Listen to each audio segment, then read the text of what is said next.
Phylum के बारे में पढ़ेंगे, जैसे कि Porifera, Coelenterata, Ctenophora, Platyhelminthes, Aschelminthes, Annelida, Arthropoda, Mollusca, Echinodermata, Hemichordata and then कोडाटा।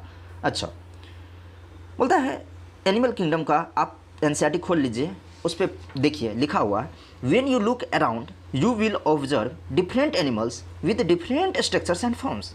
जब आप चारों तरफ देखते हैं तो डिफरेंट डिफरेंट एनिमल्स दिखते हैं, उनके स्ट्रक्चर भी डिफरेंट डिफरेंट दिखते हैं। As over million species of animals have been described till now. बोलता है मिलियंस ऑफ स्पीसीज क्या हुए हैं, डिस्क्राइब्ड हुए हैं, किसके, एनिमल्स के। Okay, the need for classification becomes all the more important, इसलिए हमें क्लासिफिकेशन की ज़रूरत बहुत इंपॉर्टेंट है। The classification also helps in assigning a systematic position to newly described species. ये क्लासिफिकेशन हमें क्या बताएगा, एक सिस्टमेटिक पोजीशन को बताएगा। सही है। बोलता है बेसिस ऑफ क्लासिफिकेशन, क्या मैं पढ़ रहा हूँ, basis of classification in spite of differences in structure and form of different animals there are fundamental features common to various individuals in relation to the arrangement of cells. बोलता है different different animals में different different structure होंगे, in spite of miss होते हुए भी, different different animals में different different structure होते हुए भी उन्हें किस बेसिस पे क्लासिफिकेशन किया गया है वो मैं बता रहा हूँ। अरेंजमेंट ऑफ सेल्स के बेसिस पे, बॉडी सिमेट्री के बेसिस पे, nature of coelom, patterns of digestive system, circulatory system, reproductive system आया। These features are used as the basis of classification, इसको आधार मानकर क्लासिफिकेशन किया गया है, किसको, एनिमल्स को। आया समझ में, जिसको अभी डिस्कस्ड करेंगे, डिस्कस्ड हियर, अभी अपन पढ़ेंगे। अच्छा, इसके अंदर अपन levels of organisation, digestive system, circulatory system वगैरह आगे पढ़ते चलेंगे, सिलोम, सिमेट्री, ये सब पढ़ेंगे। तो सबसे पहले मैं इंट्रोडक्शन पार्ट इसका ऐसा दे देता हूँ जो पूरे चैप्टर में आपको हेल्प करेगी। जैसे लेवल ऑफ ऑर्गेनाइजेशन है तो किस फाइलम में कौन सा लेवल ऑफ ऑर्गेनाइजेशन होगा, मेरे साथ अभी याद करते चलिए। सेल्यूलर लेवल ऑफ ऑर्गेनाइजेशन सिर्फ पोरीफेरा में देखने को मिलेगा, किसमें, पोरीफेरा में। Tissue level of organisation Coelenterata and Ctenophora दोनों में देखने को मिलेगा। ऑर्गन लेवल ऑफ ऑर्गेनाइजेशन सिर्फ प्लेटीहेल्मिन्थेस में देखने को मिलेगा, किसमें, प्लेटीहेल्मिन्थेस में। Organ system level of organisation Aschelminthes में देखने को मिलेगा।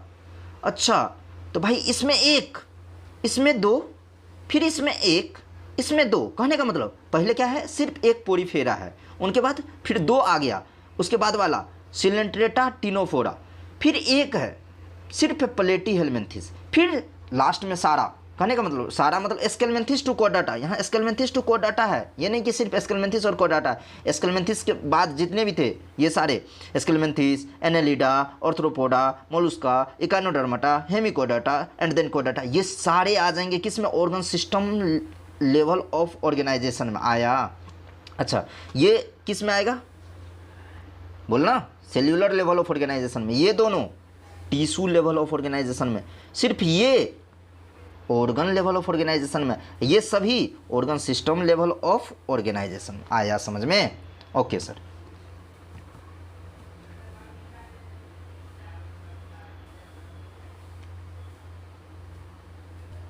अच्छा, अब अपन डाइजेस्टिव सिस्टम पढ़ने वाले हैं। डाइजेस्टिव सिस्टम दो टाइप के, इनकम्प्लीट डाइजेस्टिव सिस्टम और complete digestive system. Incomplete digestive system के अंदर सिलेंट्रेटा से लेकर प्लेटीहेल्मिन्थेस तक पढ़ेंगे, मतलब पोरीफेरा में कोई सिस्टम, डाइजेस्टिव सिस्टम नहीं होगा। सिलेंट्रेटा से लेकर प्लेटीहेल्मिन्थेस तक क्या पढ़ने वाले हैं, digestive system, incomplete digestive system. अच्छा, प्लेटीहेल्मिन्थेस के बाद जो भी था उसके अंदर क्या पढ़ेंगे, एस्केल्मिन्थेस से कोडाटा तक जो भी था उसके अंदर क्या, कंप्लीट डाइजेस्टिव सिस्टम पढ़ेंगे। मैंने क्या बोला, सुना आपने, मैं ये बोला जो इनकम्प्लीट डाइजेस्टिव सिस्टम सिर्फ सिलेंट्रेटा, टीनोफोरा, प्लेटीहेल्मिन्थेस, कहने का मतलब ये जो टिश्यू लेवल और ऑर्गन लेवल था, इस दोनों के अंदर अपन इनकम्प्लीट पढ़ेंगे, इसके अंदर कंप्लीट डाइजेस्टिव सिस्टम पढ़ेंगे। आया समझ में। तो अब आपको याद करने का ट्रिक ये हुआ, जो भी organ system level of organisation का एग्जांपल था वो कंप्लीट डाइजेस्टिव सिस्टम के अंदर आ जाता है, और जो भी टिश्यू लेवल और ऑर्गन लेवल ऑफ ऑर्गेनाइजेशन था उसका एग्जांपल था वो इनकम्प्लीट डाइजेस्टिव सिस्टम के अंदर आ जाता है। आया। उनके बाद अपन सर्कुलेटरी सिस्टम पढ़ने वाले हैं। क्या, सर्कुलेटरी सिस्टम, ये बहुत ही इंपॉर्टेंट है। अच्छा, ये मैं सीक्वेंस एनसीईआरटी का ही है, इनको पढ़ने के बाद आपका एनसीईआरटी 2-3 पेज चुटकी में उड़ जाएगा। ओके, और पूरे ये लेक्चर भर हेल्प करेगा first to last. Circulatory system क्या होता है भाई? ओपन टाइप और क्लोज टाइप, ओपन टाइप और क्लोज टाइप बोला करो। अच्छा देख, ओपन टाइप का एग्जाम्पल कौन कौन सा है? ओपन टाइप सर्कुलेटरी सिस्टम का कौन कौन फाइलम इसका एग्जाम्पल में आता है, अंदर में आता है? तो देख, Arthropoda, Mollusca, Echinodermata, Hemichordata and some lower chordates like tunicates. ये सब कुछ टूनिकेट्स क्या है, एक लोअर कोडेट्स है, वो आगे डिटेल में पढ़ेंगे। इन सभी को ओपन टाइप में रखा गया है। इस एग्जाम्पल को याद कर लीजिए। अच्छा, एनेलिडा, मोस्ट ऑफ द कोडाटा, सिफेलोपोड, मोलुस्क्स, ये सभी को क्लोज टाइप में रखा गया है। समझ में आ रहा है? किसमें? क्लोज टाइप में। क्लोज टाइप में किस किस को रखा गया? एनेलिडा, मोस्ट ऑफ द कोडाटा, सिफेलोपोड, मोलुस्क्स। अच्छा, ये एनसीईआरटी में एग्जाम्पल आपको नहीं दिया है, सिर्फ ओपन टाइप क्लोज टाइप लिख दिया है। मैं एक जगह सीक्वेंस वाइज इन्हें बता दिया हूँ, इनके बाद अब बाहर एक भी नहीं जाएगा। आया? यस सर, आ गया।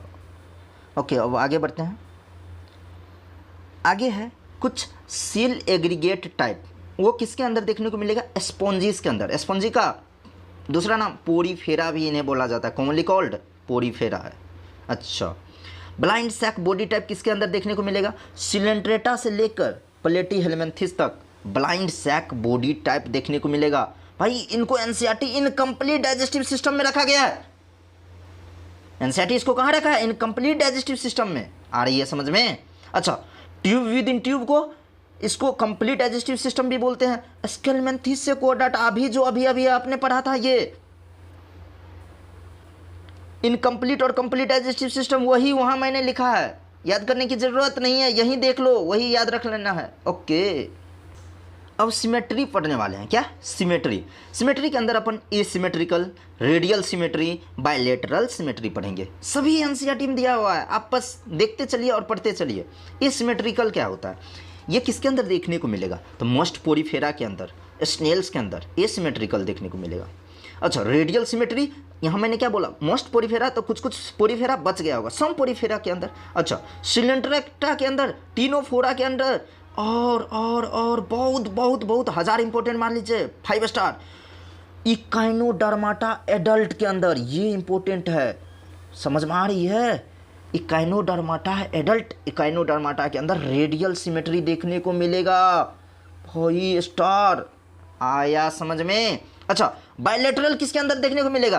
प्लेटीहेलमिन्थेस से लेकर कोडाटा तक। कहने का मतलब, आप सिलेंट्रेटा, टीनोफोरा तो यहाँ लिख लिए रेडियल में, और बाकी सभी बायलेटरल में, उससे आगे जितना भी है बायलेटरल में, एक को छोड़कर, एक्सेप्ट एडल्ट इकाइनोडर्माटा। क्यों एक्सेप्ट? ये तो मैं अभी बता दिया था ना, इसको रेडियल सिमेट्री में रखना है। किसको? एडल्ट इकाइनोडर्माटा को। एनसीईआरटी में लिखा हुआ है वहाँ, इकाइनोडर्माटा में एडल्ट इकाइनोडर्माटा रेडियल सिमेट्री है। सही है, एडल्ट इकाइनोडर्माटा के अंदर रेडियल सिमेट्री होता है। अच्छा, तो लार्वा ऑफ इकाइनोडर्माटा के अंदर क्या होगा? बायलेटरल सिमेट्री होगा, लेकिन अडल्ट इकाइनोडर्माटा के अंदर रेडियल सिमेट्री होगा।